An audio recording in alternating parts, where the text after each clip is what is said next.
বাজারের দাম কেমন দেখছেন? সবই ঊর্ধ্বমুখী। কোন কোন পণ্যের সবচেয়ে বেশি দাম মনে হচ্ছে? এই যে শশা আগে 50 টাকা কিন্তু 100 টাকা কিলোই। আর আর লেবু কেমন পাচ্ছেন? লেবু 100 টাকা হালি চায়। কাঁচামরিচ কাঁচামরিচও বেশি দাম। স্বাভাবিক দিনের তুলনায় বেশি বেশি বেশি বেশি। স্বাভাবিকভাবে বাজারের দাম কেমন দেখছেন? অনেক দাম অনেক। আপনার এই 2-3 দিন আগেও লেবু নিলাম আমি 60 টাকা করে ডর্জন, এখন আপনার 80 টাকাই চাইতে আছে হালি। তাহলে তো অনেক বেশি না? এটা কি রোজা উপলক্ষে বেড়েছে? এখন তো দেখতেছি রোজা উপলক্ষে। আমি তো মনে করি এর ভিতরে সেন্টিগ্রেড আছে ভাই, এখন আপনি খুঁজে দেখলে তো পাবেন এর ভিতরে সেন্টিগ্রেড ছাড়া তো সম্ভব না। কারণ আমি তো আপনার এই যেমন ধইনা পাতা নিলাম, আগে নিলাম 10 টাকা করে, এখন 20 টাকা করে, তো ডাবল। কুদিনি পাতা নিলাম 10 টাকা করে, এখন দেখি 20 টাকা করে, ডাবল। তো সবই তো ডাবল দেখতে আছে। মরিচও তো সেম দাম আগের চেয়ে একটু বেশি মনে হচ্ছে।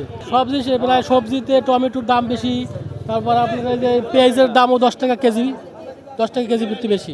রমজান থেকেই বেশি, আর 2-1 দিন আগে কম ছিল, এখন রমজান থেকে বেশি বোঝা হচ্ছে সব কিছু। তো এই যেটা একটা বাজার সিন্ডিকেট মনে হচ্ছে, রমজান উপলক্ষে জিনিসপত্রের দাম বাড়াই দিচ্ছে, রোজা কিনতে হবে, সবাই খাইতে হবে, এই জন্য তো মনে হয় এই জন্য বাজারের দাম আছে মোটামুটি এখন ভালোই চলে বাজার। আগের চেয়ে কি কম নাকি বেশি? আগের মধ্যে না আছে, এখন তো একটু নর্মাল আছে, এর মধ্যে দাম বেশি ছিল, এখন নর্মাল আছে। কেমন দেখছেন বাজারের দাম? মোটামুটি স্বাভাবিক চলে, একটু হালকা বেশি, 2, 4, 5, 10 টাকা বেশি, অত বেশি না। আমি তো মনে হচ্ছে আপনার যে শশা, লেবু সবচেয়ে বেশি লবা, লেবুটাই বেশি মনে হচ্ছে আর কি। লেবু আজ বাজার দর কত চাচ্ছে? যেহেতু আপনার ছোটো সাইজগুলো যাচ্ছে 60 টাকা, আর একটু বড় হলে 80, তার চেয়ে বড় হলে 100, 60 থেকে 100-র মধ্যে।